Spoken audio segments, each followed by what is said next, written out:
Witam szanowne grono widzów. W poprzednim odcinku wylądowaliśmy w Japonii i ogarnialiśmy pierwszy szok kulturowy. Dzisiaj totalny zwrot. Zapnijcie pasy, bo lecimy prosto w japoński geekowy raj. To Tokyo Game Show.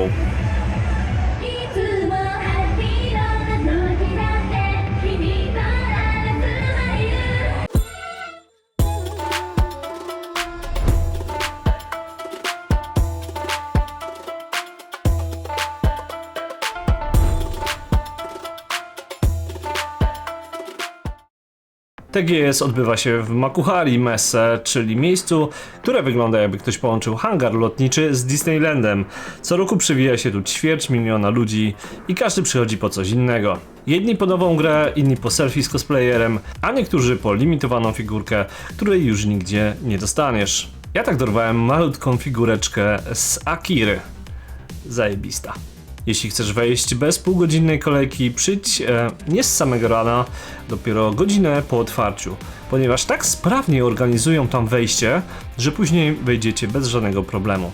Sobota w sumie nie polecam, niedziela jest całkiem fajna, tłum jak na koncercie Metaliki, tylko wszyscy w strojach z anime. Może bez przesady, nie aż tak dużo, ale naprawdę wiele. W środku czysty chaos, światła, dźwięki, zapach nowo otwieranych koszulek i elektroniki. Wszystko błyszczy, pulsuje, żyje. Wchodzisz i nie wiesz, czy to festiwal gier, czy lądowanie kosmitów. Są roboty, VR, symulatory, automaty i wystawy, które wyglądają jak plan z filmu science fiction. Ewidentnie, albo właściwie z jakiejś gry komputerowej. Ale największe wrażenie robią cosplayerzy. Tu trzeba im przyznać, robią świetną, profesjonalną robotę. To nie przypadkowe przebrania, to produkcja z dbałością o każdy detal. W Japonii cosplay to nie zabawa po godzinach, to często pełnoprawny zawód. A najlepsze, stoiska bez cosplaya mają tu mniejsze zainteresowanie niż automat z kawą. Chociaż ja bardzo lubię kawę i kupowałem bardzo często kawę z automatu. I wiesz co? To nie jest tylko impreza o grach, to świątynia gadżetów. Tam się naprawdę czułem jak ryba w wodzie. Koszulki, plecaki, figurki, kubki, breloki, artbooki i niesamowita biżuteria rodem na przykład z Warhammera 40 000. Tu można stracić totalnie kontrolę i totalnie wypłatę. Jeśli będziesz na TGS, weź pustą walizkę albo chociaż półpustą, serio. Kupisz bardzo dużo rzeczy, przynajmniej będziesz chciał je mieć. A przy niektórych stoiskach proponują tax free, czyli innymi słowy pokazujesz paszport i masz 10% taniej. Tylko przygotuj się na japońską biurokrację, sprzedawcy wszystko wkrajają dokładnością chirurga. To troszkę trwa, ale warto chwilę poczekać.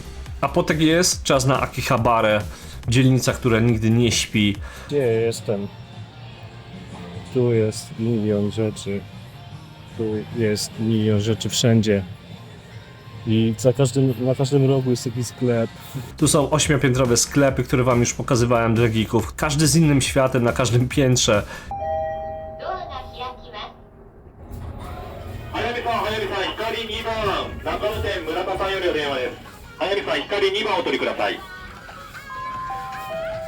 Figurki, retro konsole, limitowane wydania, kartridże z lat 80., jakieś karty, o których nie mam zielonego pojęcia.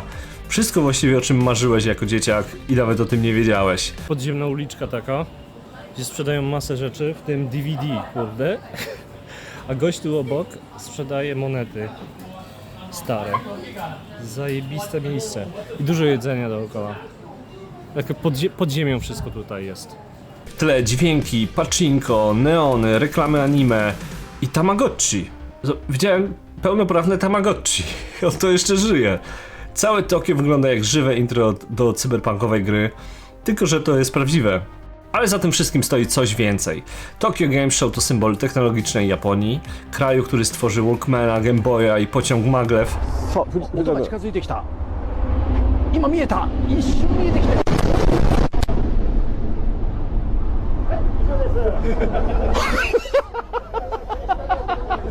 Który śmiga ponad 600 km na godzinę. Jeszcze się nim nie przejechałem, to jest jeszcze przede mną. To miejsce, gdzie świątynia stoi obok laboratorium, a tradycja zderzy się z przyszłością. I to właśnie ten kontrast robi największe wrażenie. Tu mówię całkiem serio. W tygodniu ci sami ludzie siedzą w biurach, w garniturach, a w weekend idą do sklepu z mangami i po prostu żyją. Bez ocen, bez wstydu. To kultura, w której pasja ma pełne prawo do głosu. Tu mówię całkiem serio. Oni naprawdę tym żyją. I to nie jest nic niszowego czy jakiegoś dziwnego. To jest naprawdę fajne. Ostatnie lata przyniosły też nowy trend. Coraz więcej chińskich firm. Niektóre błyszczą, inne tylko kopiują japoński styl, ale Japonia strzeże swoich marek jak skarbu narodowego. Sony, Sega, Capcom, Square Enix albo Square Enix Cafe. Super sprawa. To nie tylko są tylko firmy, to instytucje kultury, słuchajcie. I dlatego każdy piksel na tym evencie ma swoje znaczenie. Czy warto odwiedzić Tokyo Game Show?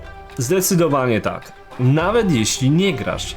Bo to nie tylko targi, to żywa definicja japońskiej kreatywności. Świat, w którym technologia spotyka pasję, a geek staje się, słuchajcie, jakimś takim bohaterem. I to jest najistotniejsze, że tam spotkacie mega fajne rzeczy związane z najnowszymi technologiami. A w kolejnym odcinku totalny kontrast. Z neonów, VR-u na asfalt i dźwięk silnika.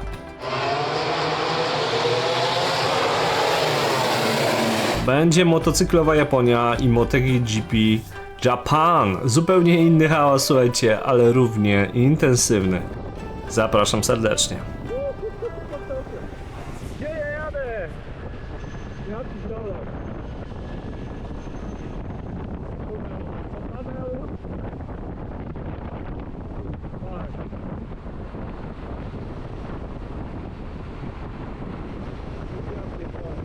Nie chyba to